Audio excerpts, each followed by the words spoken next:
Welcome to the Deep Dive. Great to be here. Today, we're tackling something, well, pretty hefty. It's the brand new EU AI Act. We're going off a handbook that's trying to help businesses actually make sense of it all. Yeah, and make sense is the key phrase. This thing is complex. The handbook is really aiming to be a practical guide for companies trying to figure out how to comply. Because the act itself is, it's really broad, very top-down, and honestly, lots of bits still feel quite up in the air, you know? Absolutely, lots of vague areas. So the big question is, how do you even start to tackle a law like that? One that's hard to pin down and seems like it's still evolving. That's what we want to unpack for you today. So the handbook, quite logically, starts with the core concepts. What exactly are we talking about? It focuses on defining an AI system and a general purpose AI model, or GPAI. Okay, definitions. How does it break those down? Well, for an AI system, it's described as like a machine-based system that can operate with some autonomy. Takes inputs, figures things out, and generates outputs, predictions, content, recommendations that influence environments. And GPAI. That's defined as these powerful, often very large models. Think models trained on massive data sets, capable of doing lots of different kinds of tasks competently, like the big foundation models we hear so much about. Okay, seems straightforward enough, but I have a feeling there's a catch. You guessed it. The handbook points out straight away that even these basic building blocks are, well, fuzzy, ambiguous. How so? Give us an example. They use the email router example. Do you have a simple filter that just routes emails based on keywords? That's probably not AI under the act. Right, basic rules. But what if it uses, say, natural language processing to understand the context and sentiment of an email to decide where it goes? That gets much closer to the definition. But the act doesn't draw a really clear line. Where does sophisticated automation stop and AI begin? It's not totally defined. And for the GPAI models, similar issues. Yep. What does competent actually mean? How do you measure that? Yeah. And another big one, how much fine-tuning do you need to do to an existing GPAI model before it becomes a new model with potentially different obligations? The Act uses these terms, but doesn't fully spell out the boundaries. So right from the start, the very things the law regulates are a bit murky. Precisely. And then you layer on top of that who the law applies to, the roles. Yes, not just one or two roles like in some other regulations? Not at all. GDPR basically has controller and processor. The AI Act, it lists 6 main ones: provider, deployer, importer, distributor, product manufacturer, authorized representative. 6. Wow. And that's not even all. There are others mentioned like operator and affected person who also have specific rights or duties. It slices things very finely. That sounds like it could get confusing fast. It can, especially because the definitions themselves can be tricky. Take provider. The text says someone who develops an AI system and places it on the market or puts it into service. Okay, develops and places on the market. What's the issue there? Well, does that "and" mean you absolutely must do both things?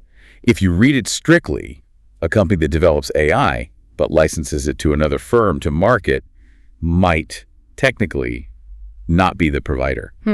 Leaving a gap. Or what if "and" means "or"? Exactly. If it means "or," then potentially the developer and the company placing it on the market could both be considered providers for the same system.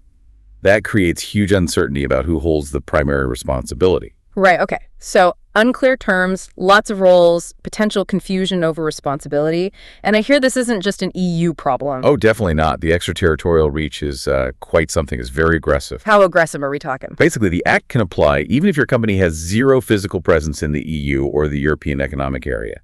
If the output generated by your AI system is used within the EU, you could fall under the Act's scope. Seriously, even if you didn't intend it for the EU market? Potentially, yes.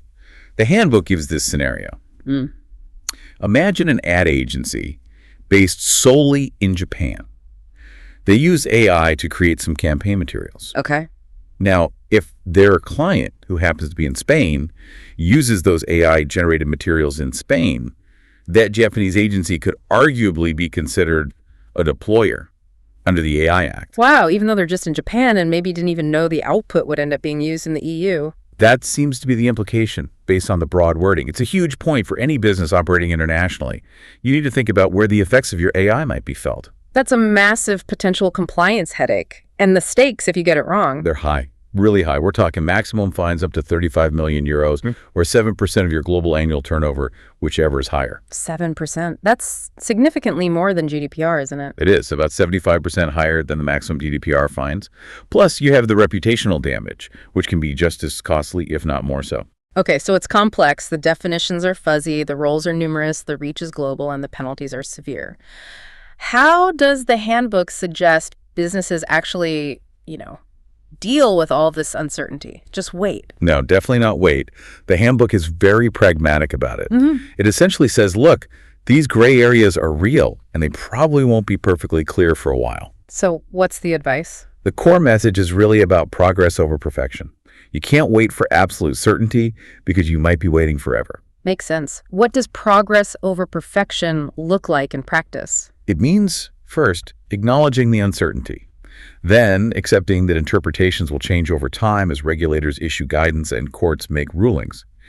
It suggests looking for parallels. How have similar issues been handled under other EU laws, like GDPR's focus on the purpose of processing? Okay, learn from precedent where possible. And, crucially, adopt defensible positions. Mm. When you hit an ambiguity like that provider definition, or whether your fine-tuned model is new, make a reasonable choice based on the current text and context. And the key is? Document it. Write down why you made that interpretation. What was your reasoning? That way, if regulators ask questions later, you can show you made a good faith effort to comply based on what was known. And obviously, keep watching for updates, guidance, clarifications. Stay informed. So to wrap this deep dive up, the EU AI Act is a major piece of legislation, incredibly complex, definitions aren't always crystal clear, its scope is potentially global, and non-compliance carries a hefty price tag. Yeah, that sums it up. And the handbook's guidance really boils down to be practical.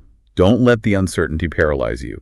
Take reasonable, documented steps forward in those gray areas and be ready to adjust as things become clear. Which leaves us with a final thought for you to ponder. Given that really aggressive global reach and those often quite vague definitions we talked about, how can any business, especially one operating internationally, really know and effectively manage its full exposure to the EU AI Act right now? Something to think about.